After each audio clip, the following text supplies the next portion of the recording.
雲の糸、芥川龍之介。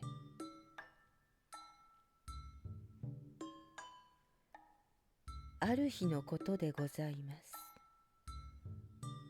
お釈迦様は極楽の蓮池の淵を一人でぶらぶらお歩きになっていらっしゃいました。池の中に咲いている蓮の花はみんな玉のように真っ白で、その真ん中にある金色の髄からは何とも言えない良い匂いが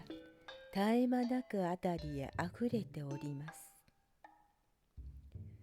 極楽はちょうど朝なのでございましょう。やがてお釈迦様は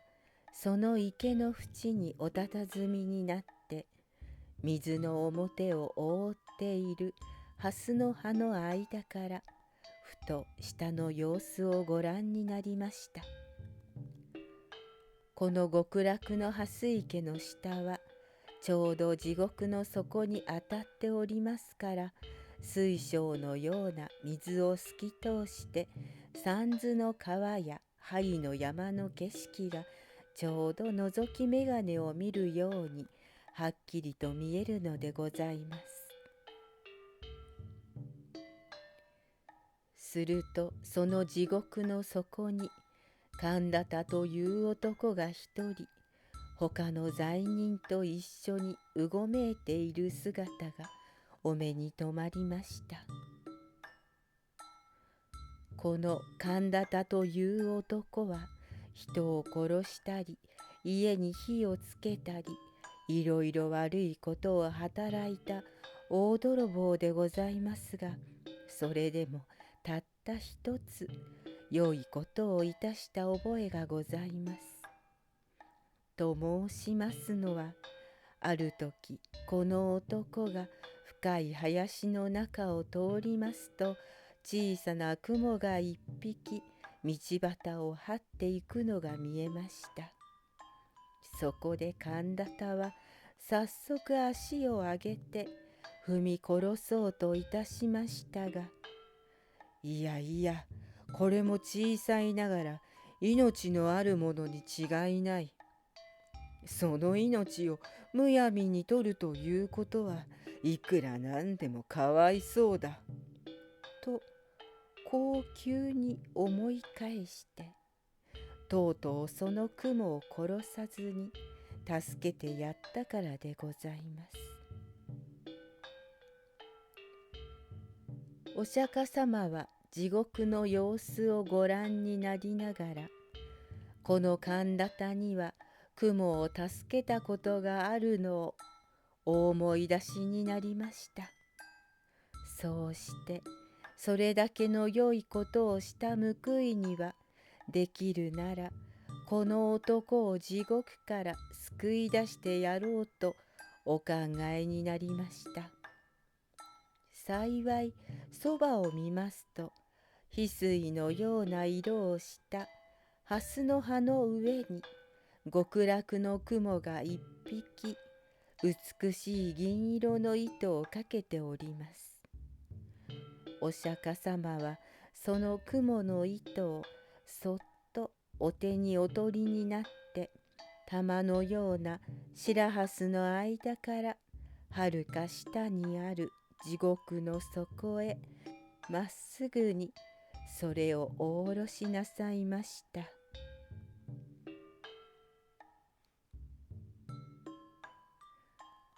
こちらは地獄の底の血の池で、他の罪人と一緒に浮いたり沈んだりしていた神田田でございます。何しろどちらを見ても真っ暗で、たまにその暗がりからぼんやりと浮かび上がっているものがあると思いますと、それは恐ろしい針の山の針が光るのでございますから、その心細さと言ったらございません。その上あたりは墓の中のようにしんと静まり返って、たまに聞こえるものといっては、ただ罪人がつくかすかな短足ばかりでございます。これはここへ落ちてくるほどの人間は、もうさまざまな地獄の責め苦に疲れ果てて、鳴き声を出す力さえなくなっているのでございましょう。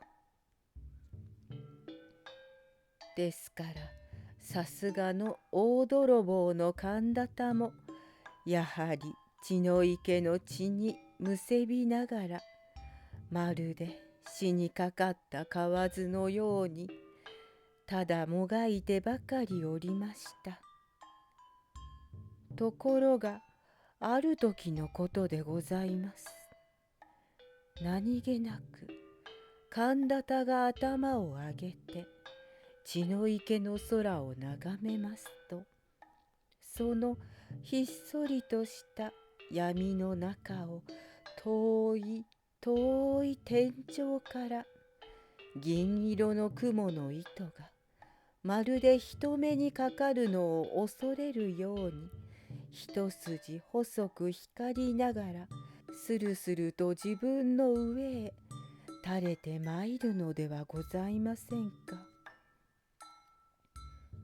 神田田はこれを見ると、思わず手を打って喜びました。この糸にすがりついてどこまでも登って行けば、きっと地獄から抜け出せるのに相違ございません。いや、うまくいくと極楽へ入ることさえもできましょう。そうすればもう針の山へ追い上げられることもなくなれば、血の池に沈められることもあるはずはございません。こう思いましたから、神田田は早速その雲の糸を両手でしっかりとつかみながら、一生懸命に上へ上へと手繰り登り始めました。もとより大泥棒のことでございますから、こういうことには昔から慣れきっているのでございます。しかし地獄と極楽との間は何万里となくございますから、いくら焦ってみたところで容易に上へは出られません。ややしばらく登るうちに、とうとう神田田もくたびれて、もうひとたぐりも上の方へは登れなくなってしまいました。そこで仕方がございませんから、まず一休み休むつもりで、糸の中ほどにぶら下がりながら、はるかに目の下を見下ろしました。すると一生懸命に登った甲斐があって、さっきまで自分がいた血の池は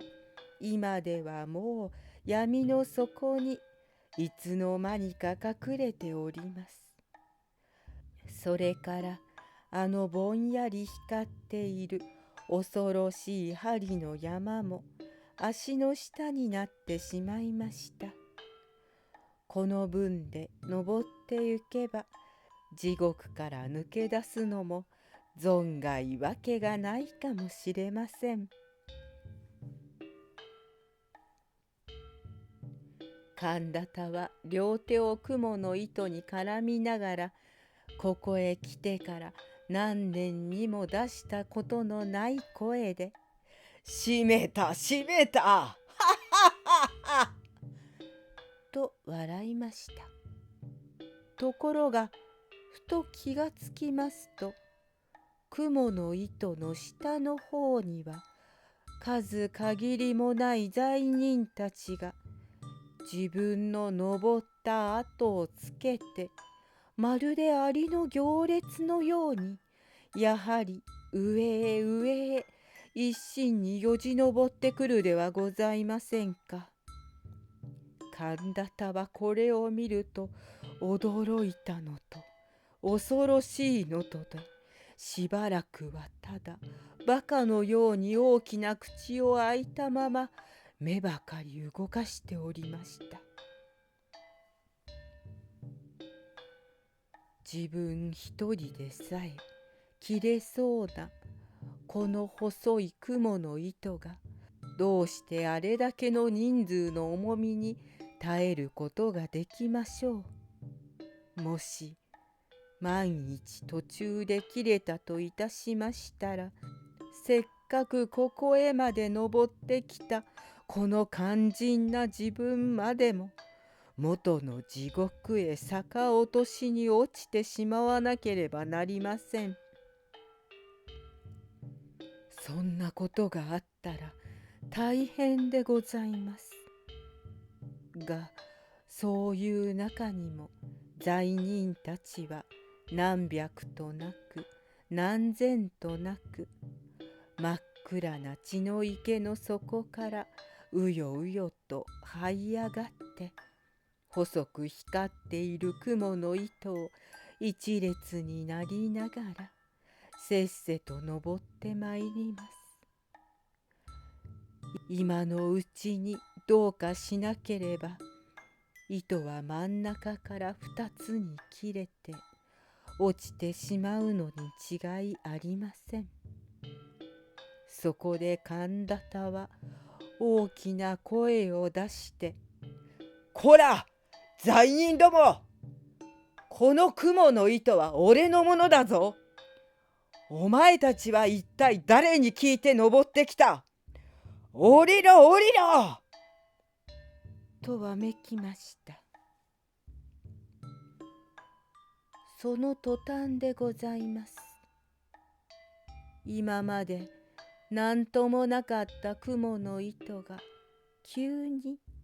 神田田のぶら下がっているところからぷつりと音を立てて切れました。ですから神田田もたまりません。あっという間もなく風を切って駒のようにくるくる回りながらみるみるうちに闇の底へ真っ逆さまに落ちてしまいました。後にはただ極楽の雲の糸がキラキラと細く光りながら月も星もない空の中ほどに短く垂れているばかりでございます。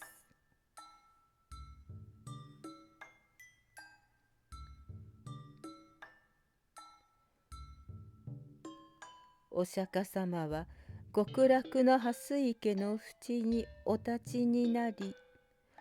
この一部始終をじっと見ていらっしゃいましたが、やがて神田田が血の池の底へ石のように沈んでしまいますと、悲しそうなお顔をなさりながら、またぶらぶらお歩きになり始めました。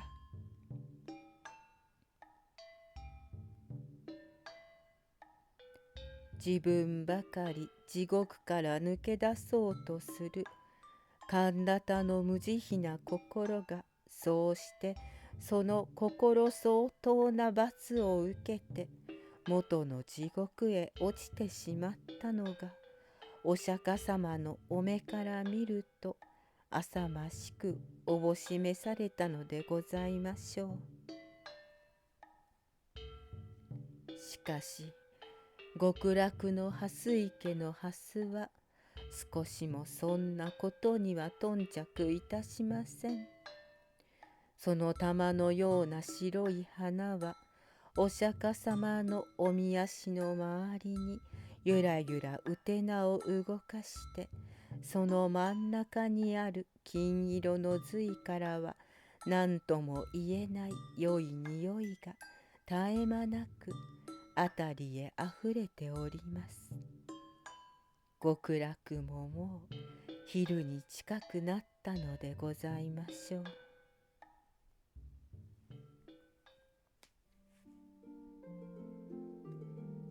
いかがでしたでしょうか。子供の頃に聞いた雲の糸、大人になってから再び読んでみると、また違った意味合いの恐ろしさを感じます。さて、皆さんはどう思われたでしょうか。それではまた次のお話でお会いしましょう。おやすみなさい。